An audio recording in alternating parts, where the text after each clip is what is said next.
Arjun sir ಈಗ music ಡೈರೆಕ್ಟ್ರಾಗಿ ನೀವು super hit ಸಾಂಗ್ಗಳನ್ನ ಕೊಟ್ಟಿದ್ದೀರಿ.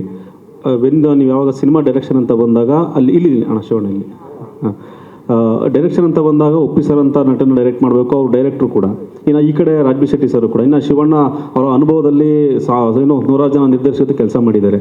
ಸೊ ಇದು ತುಂಬ ದೊಡ್ಡ ಟಾಸ್ಕ್ ನಿಮಗೆ, 3 ಜನನ ಹ್ಯಾಂಡಲ್ ಮಾಡುವಂಥದ್ದು, ಬಿಕಾಸ್ ಇದು ನಿಮಗೆ ಫಸ್ಟ್ ಸಿನಿಮಾ. ಲೈಟ್ಸ್ ಹಾಕಿ ಒಂದು ರಿಕ್ವೆಸ್ಟು, ನೀವು ಕ್ವಶನ್ಗಳಿಗೆ ಹ್ಯಾಂಡ್ ರೇಸ್ ಮಾಡಿದ್ರೆ ಇಲ್ಲಿ ಕಾಣಿಸುತ್ತೆ. ಓಕೆ, ಕಾಣಿಸ್ತೀವಿ. ಹಾಂ, ಓಕೆ. ಎಸ್, 3 ಜನನ ಇಟ್ಕೊಂಡು ಸಿನಿಮಾ ಮಾಡಬೇಕು ಅಂತಂದಾಗ ನಿಮ್ಮ ಫಸ್ಟ್ ಸಿನಿಮಾ ಆಗಿರೋದು ತುಂಬ ಚಾಲೆಂಜಿಂಗ್ ಆಗಿತ್ತು. ನಿಮಗಾದಂಥ ಒಂದು ತುಂಬ ಡಿಫಿಕಲ್ಟ್ ಸಿಚುವೇಶನ್ಗಳು ಸಿನಿಮಾದಲ್ಲಿ, ಮತ್ತು 3 ಜನ ಹ್ಯಾಂಡಲ್ ಮಾಡಿದ್ದು ಹೇಗಿತ್ತು ಅನ್ನೋದು? ಸರ್, ನಾನು ತುಂಬ ಫ್ರ್ಯಾಂಕಾಗಿ ಇದು ಹೆಂಗೆ ಸ್ಟಾರ್ಟ್ ಮಾಡಿದೆ, ಯಾವ ಧೈರ್ಯದಲ್ಲಿ ನಾನು ಹೋಗಿ ಶಿವಣ್ಣ ಅವ್ರಿಗೆ ಕತೆ ಹೇಳಿದೆ, ನನಗೆ ಎಷ್ಟು ಧೈರ್ಯ ಇರಬೇಕು ಉಪ್ಪಿ ಸರ್ಗೆ ಫೋನ್ ಮಾಡಿ ಸರ್ ಒಂದು ಕತೆ ಹೇಳ್ತೀನಿ ಅಂತ. ಆ್ಯಂಡ್ ರಾಜ್ಬಿ ಶೆಟ್ಟಿ ಅವ್ರ ಹತ್ರ ಅವ್ರು ತುಂಬ ಚೂಸಿ, ಇವ್ರ ಹತ್ರ ನಾನು ಕತೆ ಹೇಳ್ತೀನಿ ಅಂತ ನನಗೆ ಎಷ್ಟು ಧೈರ್ಯ ಇರಬೇಕು ಅಂತ 2 ದಿನದಿಂದ ಯೋಚನೆ ಮಾಡ್ತಾಯಿದ್ದೆ ಸರ್.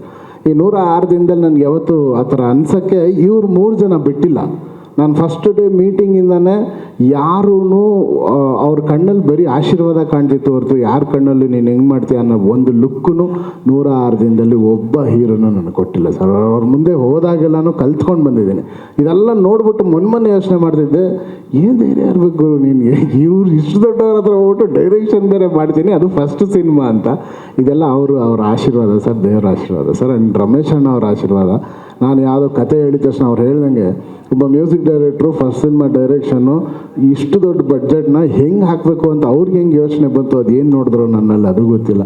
ಇವತ್ತು ಈ ಸಿನಿಮಾ ಆಗಿದೆ, ಅದು ಸಿನಿಮಾ ರಿಲೀಸ್ ಆದಮೇಲೆ ಅದರ ಪರ್ಪಸ್ ಎಲ್ಲನೂ ಇದೇ ರೀತಿ ಅರ್ಥ ಆಗುತ್ತೆ ಅಂತ ಅನ್ಕೊತೀನಿ ಸರ್.